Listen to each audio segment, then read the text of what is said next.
జనగామ జిల్లా పాలకుర్తి నియోజకవర్గంలో మొత్తానికైతే పంతా నెగ్గించుకున్నారు అత్తా కోడళ్ళు మామిడాల ఝాన్సీ రెడ్డి, యశస్విని రెడ్డి గారు.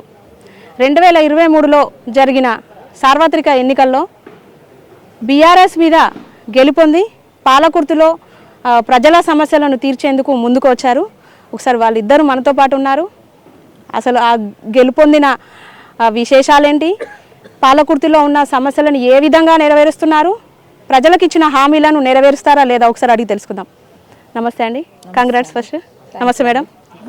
మొత్తానికైతే మీరు ఏ విధంగానైతే పబ్లిక్ చెప్పారో ఖచ్చితంగా గెలుస్తా, ఎంత పెద్ద లీడర్ అయితేంది, నన్ను చిన్నపిల్లని అనుకుంటున్నారా, నేను ఖచ్చితంగా గెలిచి తీరుస్తా అన్నారు. ఖచ్చితంగా మాట నెగ్గించుకున్నారు. ఇప్పుడు అంటే గత 15 నెలలు అవుతుంది కదా ప్రభుత్వం వచ్చి, ఎట్లా ఉంది ఇక్కడ ఈ నియోజకవర్గంలో? మంచిగా ఉందండి. ఆ రోజు పాలకుర్తి ప్రజలు మా పైన నమ్మకం ఉండి గెలిపించినారు. ఆ నమ్మకాన్ని పోగొట్టుకోకుండా నేను కూడా ఎప్పుడు ఇక్కడ డెవలప్మెంటల్ వర్క్స్ ఏం చేయాలి, అట్లనే అన్నీ ఎట్లా కోఆర్డినేట్ చేసుకోవాలన్నది చూసుకుంటూ నేను కూడా ముందుకెళ్తున్నా. పాలకుర్తి ప్రజలు మంచోళ్ళు. ఓకే, అంటే చాలా సీనియర్ నేత బీఆర్ఎస్ నాయకుడు ఎర్రబెల్లి దయాకర్ రావు మాజీ మంత్రిగా అంటే చాలా పనులు చేశారు, ఇచ్చిన మాట నెగ్గించుకుంటారు అనేది కూడా ఒక వినికుడి ఉంది. అయినప్పటికీ కూడా మీరు ఒక ఎన్ఆర్ఐగా గత కొన్ని సంవత్సరాల నుంచి ఇక్కడ పాలకుర్తి ప్రజలకు తనను ముందు ఉంచి కూడా అనేక సేవా కార్యక్రమాలు చేశారు. తనకు పోటీగా నిలబడడానికి ప్రధాన కారణాలు ఏంటి?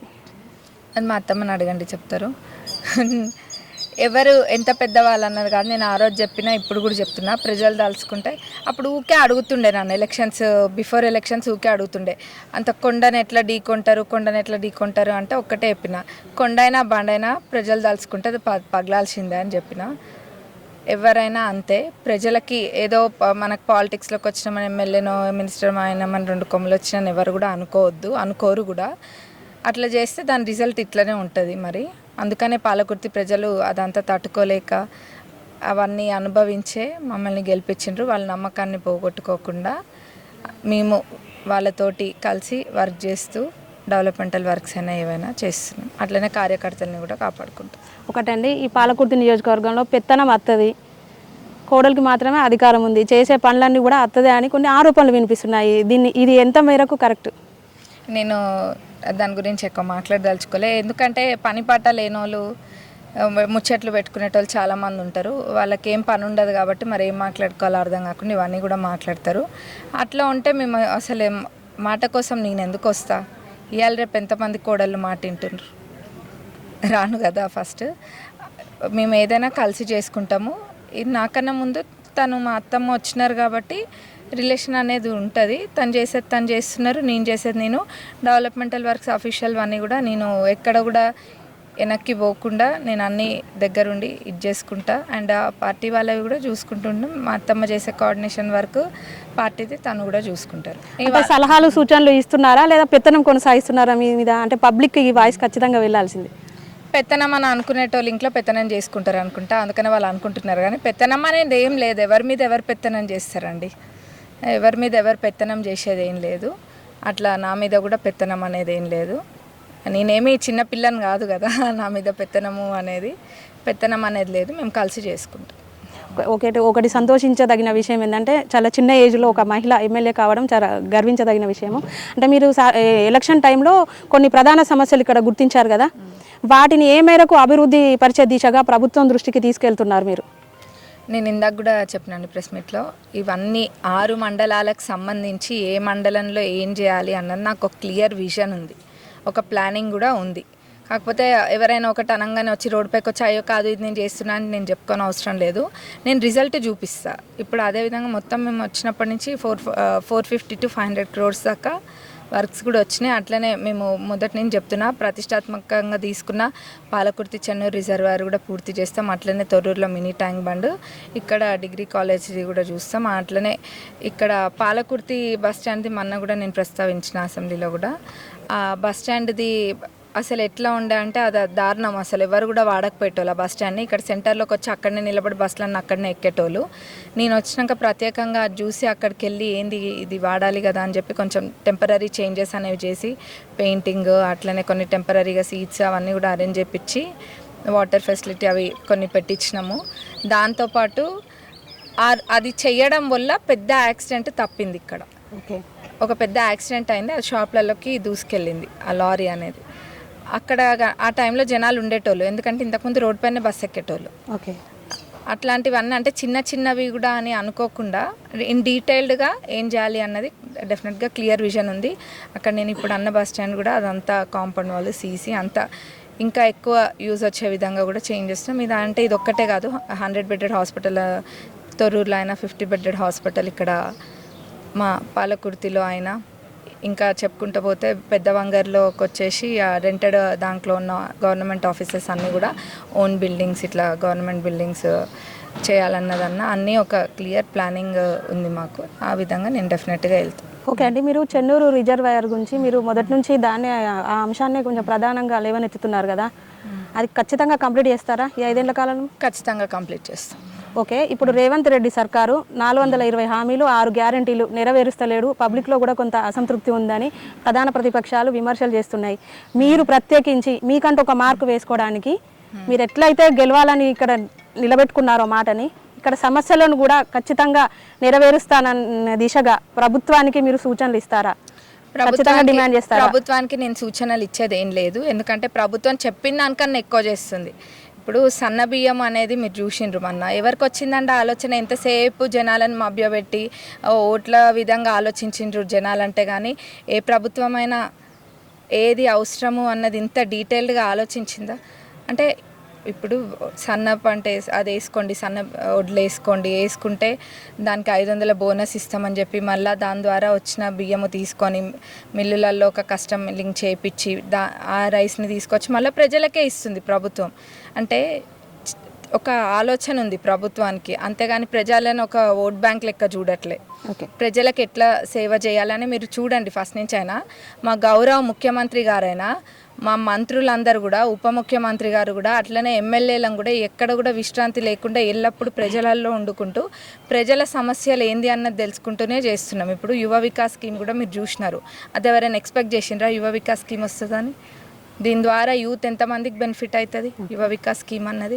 ఇంద్రమ్మ ఇల్లు, వాళ్ళు అంతకుముందు డబల్ బెడ్రూమ్, అల్లుడు వస్తే ఏడుంటాడు, కోడలు వస్తే ఏడుంటుంది, గొర్రె నీడ కట్టేస్తామని చాలా ముచ్చట్లు చెప్పిండ్రు. వాళ్ళు ముచ్చట్లు చెప్పిండ్రు, అవి ఎట్లున్నాయో అందరూ అది ఎట్లా గొరిచ్చిండ్రో అందరు చూస్తూనే ఉంటారు. నేను ప్రత్యేకంగా చెప్పనవసరం లే, మా కాన్స్టిట్యున్సీలో కూడా ఉంటాయి అక్కడిక్కడ, మీరు వెళ్ళి చూడండి కావాలంటే. ఇంకా పెరికేడు ఉంది, అక్కడైతే ఇల్లు అన్నీ కూలగొట్టుకొని కట్టిస్తామని చెప్పిండ్రు. పాపం వాళ్ళు ఎటు కాకుండా ఆగమై ఉన్నారు. ఇంకా శాంక్షన్ లేకుండా అయితే కొన్ని చేపించేసిండ్రు. అంటే ఎట్లా చేసిండ్రు అన్నది కూడా ఆలోచన చేయాలి. ఇంకా ఎవరైనా నోరిప్పితే చాలు వాళ్ళని ఇబ్బంది పెట్టడమే. కానీ అవన్నీ కాకుండా కాంగ్రెస్ ప్రభుత్వంలో ఒక స్వేచ్ఛతోటి అందరూ కూడా ఉంటున్నారు. పాలకుర్తిలో అయితే అన్ని చోట్ల కూడా, ఉత్త పాలకుర్తి అని కాదు, కాంగ్రెస్ ప్రభుత్వం అంటేనే ఒక స్వేచ్ఛ, అది అందరిలో కూడా ఆ స్వేచ్ఛ అనేది కనిపిస్తుంది. అది ఒకటండి, అంటే గత 10 ఏళ్ళుగా బీఆర్ఎస్ పూర్తి చెయ్యని ప్రాజెక్టులను ఈ 5 ఏళ్లలో మీరు పూర్తి చేస్తారన్న నమ్మకం ఉందా? ఆ విధంగా ప్రభుత్వం మీద ఒత్తిడి తెస్తారా మీరు?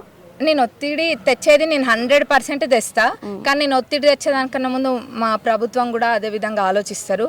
ఒక్కటే చెప్తున్నారు, క్లియర్గా చెప్తున్నారు, తక్కువ డబ్బులతో ఎక్కువ ఐకట్టు వచ్చేవి, అంతేగాని కాళేశ్వరం లాగా 1,00,000 కోట్లలో ఏదో స్కామ్ చేద్దామన్న ఆలోచన అయితే ప్రభుత్వానికి లేదు. వాళ్ళు 1,00,000 కోట్లు ఖర్చు పెట్టి మరి ఏం చేసిండ్రు అనేది అది ప్రజలందరికీ కూడా తెలుసు. దాని గురించి కాళేశ్వరం గురించి నేను మేడిపండు లాంటి కాళేశ్వరం గురించి మళ్ళీ చెప్పనవసరం లేదు. తక్కువ ఖర్చుతోటి ఎక్కువ ఆయకట్టు అంటే అక్కడనే మనకు అర్థమైపోతుంది కాంగ్రెస్ ప్రభుత్వం ఆలోచన ఎట్లుందనేది. ఓకే, అంటే ఇక్కడ పాలకుర్తిలో కూడా కొంతమంది యువతకు మీరు ఉపాధి కల్పించే దిశగా కొన్ని అంటే కంపెనీస్ అవి ఇవి పెడతా అన్నారు కదా, మీరు అంటే సొంతంగా అయినా ప్రభుత్వం నుంచి అయినా ఇది ప్రభుత్వం దృష్టికి తీసుకెళ్లారా? మీరు తీసుకెళ్ళాము ప్రభుత్వం దృష్టికి, మేము సొంతంగా చేసేవి కూడా తప్పకుండా చేస్తాం, ఏది వీలైతే తప్పకుండా. ఓకే, థ్యాంక్ యూ అండి. అట్లనే నేను కూడా నా శాలరీ కూడా డొనేట్ చేస్తా అని చెప్పిన, అదొక పర్పస్ ఉండే విధంగా చేయాలని అనుకున్నా, దానికి ఒకటి ఆలోచన చేసిన, అది కూడా అతి త్వరలో ఇప్పుడు నేను స్టార్ట్ చేస్తాను. శాలరీ దాన్ని స్టార్టింగ్ నుంచి ఉన్నవన్నీ కూడా కలిపి యూస్ఫుల్ అయ్యే విధంగా నేను నా శాలరీ డొనేట్ చేస్తాను, ఆ రోజు మాట ఇచ్చిన విధంగా. Okay, thank you. నమస్తే అండి. ఓకే, మీ సపోర్టు మీ కోడలి గారికి ఏ విధంగా ఉంది ఎమ్మెల్యేగా ఈ పాలకుర్తి నియోజకవర్గంలో? అంటే నా కోడలికి అన్కండిషనల్ సపోర్ట్, ఏది కావాలన్నా కానీ నేను ఎప్పుడు కూడా పక్కనే ఉండడం. తను యాక్చువల్గా తను తీసుకురావటం కూడా నాకు అవకాశం లేనప్పుడు తీసుకురావడం జరిగింది. తనే ఇందాకలా చెప్పింది ఎంతమంది కోడళ్ళు ఇంత సాక్రిఫైస్ చేస్తున్నారని. మీ అందరికీ తెలుసు మాది సాక్రిఫైజ్ కుటుంబం. మా కుటుంబం ఎప్పుడు కూడా గత 35 ఇయర్స్ నుంచి కూడా పాలకుర్తి ప్రజలంటే ఉంది. మేము అమెరికాలో ఫిజికల్గా ఉన్నప్పటికీ కూడా ఇక్కడ వాళ్ళని ఆదుకోవడం జరిగింది. అదేవిధంగా కూడా నాకు సిటిజన్షిప్ రాకపోయినా కానీ నా కోడలను తీసుకురావటం జరిగింది. మీకే తెలుసు 25 ఇయర్ ఓల్డ్ అమ్మాయిలు ఇండియా వదిలిపెట్టి అమెరికా పోతారు, కానీ అమెరికాలో జీవితాన్ని అంత పెద్ద మంచి భవిష్యత్తును వదిలిపెట్టుకొని ఇండియా రారు. సో అక్కడే మీకు తెలిసి ఉండాలి తన కోడలైనా కానీ అంత సాక్రిఫైస్ చేసిందో పాలకుర్తి ప్రజల కోసం, పాలకుర్తి ప్రజలకి నేను ఇచ్చిన మాట కోసం. ఓకే అండి, అంటే మొదటి నుంచి ఎర్రబెల్లి దయాకర్ రావు గారి కుటుంబంతో మీకు చాలా సాన్నిహిత్యం ఉండేది.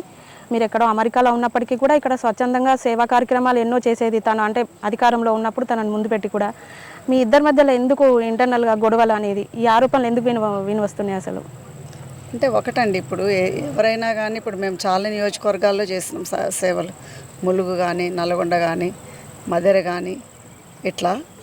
సో చేసిన దగ్గరల్లా కూడా ఎవరైనా కానీ లోకల్ అంటే పాలిటిషియన్స్ ఇంక్లూడ్ చేయాలి. సో అదేవిధంగా మేము దయాకర్ రావు గారు ఎమ్మెల్యే గారు ఉన్నప్పుడు చేసినాము, ఆయన మినిస్టర్ ఉన్నప్పుడు చేసినాము, మరి అదేవిధంగా సుధాకర్ గారు ఉన్నప్పుడు చేసినాము, మళ్ళీ శ్రీనివాసరావు గారు ఉన్నప్పుడు చేసినాము. సో ఏ సేవలు చేసినా కానీ ఏ లోకల్ ఎమ్మెల్యే కానీ ఇన్వాల్వ్ చేసేవాళ్ళం. సో దానివల్ల ఇప్పుడు మేము స్కిల్ డెవలప్మెంట్ సెంటర్ అనేది పెడదామని స్టార్ట్ చేసాము. మరి అదేవిధంగా వాళ్ళు అడిగినట్టే మేము డబుల్ బెడ్రూమ్కి ల్యాండ్ ఇవ్వటం జరిగింది చలపాలలో. సో మళ్ళీ లైబ్రరీకి ల్యాండ్ లేదంటే లైబ్రరీకి ల్యాండ్ ఇవ్వటం జరిగింది. సో ఆ ప్రాజెక్టులన్నీ కూడా 6 ఏళ్ల నుంచి కూడా అట్లనే ఉండిపోయినాయి. సో ఇప్పుడు మా ఎమ్మెల్యే గారు టేకప్ చేస్తారు తొందరలో, అంటే బడ్జెట్ని బట్టి. సో అది అన్నీ కూడా కట్టడం చాలా డిలే అయింది. అంటే డబుల్ బెడ్రూమ్ ఆల్రెడీ కట్టారు, ఆల్రెడీ జనాలు ఉంటున్నారు, బట్ లైబ్రరీ కూడా అట్లే ఉన్నది. సో తను అంటే ఏమైపోయిందంటే తను మినిస్టర్ గారు అయిన తర్వాత అంటే ఇలాంటి స్వచ్ఛంగా సేవ చేసే వాళ్ళని తనకి కొంచెం అక్కడ కాంఫ్లిక్ట్ అనేది ఏర్పడ్డది.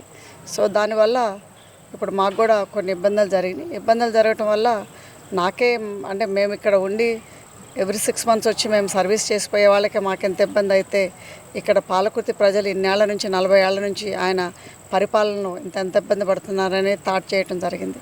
సో దాని తర్వాత మా పాలకుర్తి ప్రజల కోసం వచ్చాం. సో పాలకుర్తి ప్రజలతోటే ఉంటాం. ఓకే మేడం, అంటే ఎలక్షన్స్ టైంలో మాజీ మంత్రి దయాకర్ రావు సంబంధించిన సహచరులు కొంతమంది ముఖ్యమైన నాయకులను డబ్బులు పెట్టుకున్నారు, వాళ్ళని వెనకాల ఉంచి పర్యటనలు చేస్తున్నారు, ప్రచారం చేస్తున్నారు అనే ఆరోపణలు వినిపించాయి. అది నిజమా అబద్ధమా? అంటే ఆయనకి టీఆర్ఎస్ వాళ్ళకి డబ్బులు పెట్టుకోవటం బాగా అలవాటు. మీరే చూస్తారు ఇంతకుముందు టీఆర్ఎస్ ఎమ్మెల్యేస్ ఏంది గొడ్లు కొన్నట్టుకొని బందెలదొడ్లో తోలుతున్నామని వాళ్ళే విమర్శించారు ఎలక్షన్స్ అప్పుడు. అలాంటి పని మా కాంగ్రెస్ ప్రభుత్వం ఏనాడు చేయలేదు, చేయబోదు కూడా. ఎవరన్నా వచ్చారు మా పార్టీలో కంటే స్వచ్ఛంగా వాళ్ళు వచ్చారు. సో మేము కొనేది వాళ్ళలాగా ఏదేమీ గేదెలు బర్రెలు కాదు కొనడానికి. సో వాళ్ళే అది ఊహించుకున్నారు. సో మేము ఎప్పుడు కూడా కార్యకర్తలకి ఏనాడైనా మేము గేట్లు ఓపెన్ చేస్తాం. వాళ్ళ ఇష్టమైతే స్వచ్ఛంగా సేవ చేయడానికి రావాలి. సో స్వచ్ఛంగా సేవ చేయడానికి కాంగ్రెస్ పార్టీ అంటే వాళ్ళకి బలంగా వాళ్ళకి ఇష్టం కాబట్టి వాళ్ళు కాంగ్రెస్ జెండా అంతకుముందు కాంగ్రెస్ పార్టీలోనే ఉన్నారు.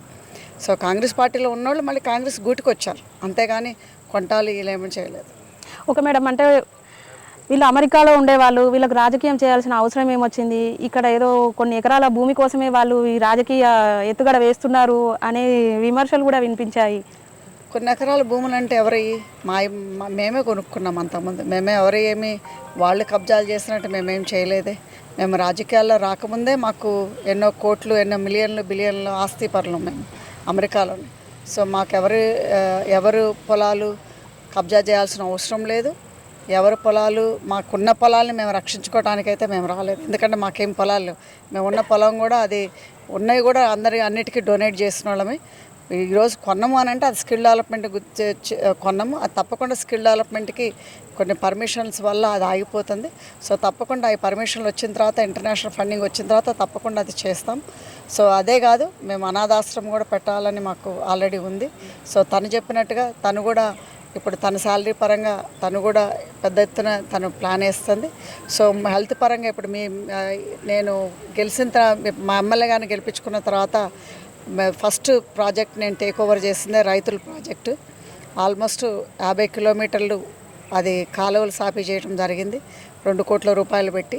సో తప్పకుండా మేము అంతకుముందు ఎప్పుడు కూడా ఎడ్యుకేషన్ అండ్ హెల్త్ మీద కాన్సన్ట్రేషన్ చేసినాం. సో గెలిచిన తర్వాత ఫస్ట్ టైం మేము మా ట్రస్ట్ ద్వారా రైతులకి కాన్సన్ట్రేషన్ చేసినాం. అదేవిధంగా ఇంక ఇప్పుడు ఫ్యూచర్లో కూడా హెల్త్ పరంగా ఈ ల్యాబ్ డైనాక్స్ టెస్ట్లు కానీ ఇలాంటి వాటి మీద కాన్సన్ట్రేషన్ చేయాలని ఇప్పుడు ఆల్రెడీ మాట్లాడుతున్నాం. సో అదేవిధంగా ఇప్పుడు కొన్ని మన కంపెనీస్ అంటే ఇప్పుడు ఇక్కడ చాలా వరకు డిగ్రీ చదివిన పిల్లలు లేదా బిలో డిగ్రీ చదివిన పిల్లలు ఉన్నారు. సో వాటికి సంబంధించిన ఫ్యాక్టరీస్ అనేది అమెరికాలో కూడా చర్చించడం జరిగింది. సో తప్పకుండా అంటే టైం తీసుకుంటుంది అన్నీ కూడా, ఎందుకంటే ఇప్పుడు చాలా కంపెనీస్ రావాలంటే ఇప్పుడు మన ఎన్విరాన్మెంట్ ఫ్రీ ఉండాలి, ఇవన్నీ పొల్యూషన్ ఫ్రీ ఉండాలి, ఇవన్నీ కాబట్టి చాలా టైం పడుతుంది. సో తప్పకుండా ఇప్పుడు హైదరాబాద్లో కూడా కంపెనీస్ అమెరికా నుంచి వచ్చినాయి. సో తప్పకుండా వాటికి కూడా మన నియోజకవర్గం నుంచి ప్రజలు చదువుకున్న వాళ్ళకి ఉద్యోగాలు తప్పకుండా అందుట్లో ఇప్పిస్తాం. కానీ ఇప్పుడు స్టార్ట్ అవుతుంది, ఇప్పుడు ఫ్యూచర్ సిటీ దాంట్లోనే పెట్టబోతున్నారు. సో అదేవిధంగా ఇప్పుడు మన నియోజకవర్గంలో కూడా ఏదైనా మ్యానుఫ్యాక్చరింగ్ యూనిట్స్ కూడా పెట్టబోతున్నాం. ఓకే మేడం, అంటే మంచి చదువుకున్న అమ్మాయి, మంచి ఆస్తిపరుల ఇంట్లో కోడలిగా వచ్చింది, అమెరికాలో హ్యాపీగా ఫ్యామిలీని లీడ్ చేసుకుని ఉండాల్సింది, రాజకీయంలో రావడానికి కారణాలు ఏంటి? మీ సలహా మేరకు వచ్చిందా, సొంత నిర్ణయాలా?